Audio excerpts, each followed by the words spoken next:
దీనిని ఈ మధ్యనే నేను మందకృష్ణ మాదిక్ గారు బెల్లయ్య నాయక్ గారు కూడా దీని మీద మాలమానాడుగా లంబాడి హక్కుల పోరాట సమితిగా తర్వాత మాదిగ దండోర నాయకునిగా ఒక సామాజిక ఉద్యమాలకు పెద్దపీటగా ఉన్న కృష్ణన్న మేము కలిసి కూర్చున్నాం.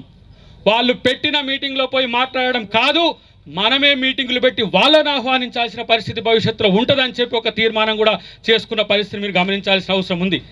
బీసీలు అంటే కేవలం బీసీలే కాదు, ఎస్సీ ఎస్టీలతో కలిసిన బీసీలు అనే ఒక మానసిక సంసిద్ధతను మీరు ప్రిపేర్ చేసుకోండి.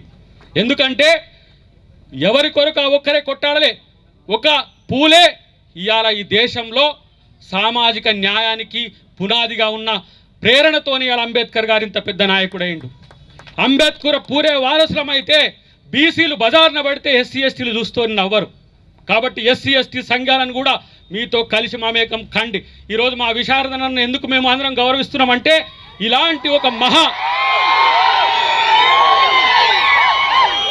ఉద్యమానికి తాను తోడైండు కాబట్టి ఆ భావజాలంతో ఎస్సీలం ఉంటామనే అంశాన్ని కూడా మీరు గుర్తుపెట్టుకోండి. మాలా మాదిగనే కాదు, ఎస్టీలో ఇవాళ ఇక్కడ 33 కులాలు ఉండొచ్చు, ఎస్సీలలో 60 కులాల పై చిలుకు ఉండొచ్చు.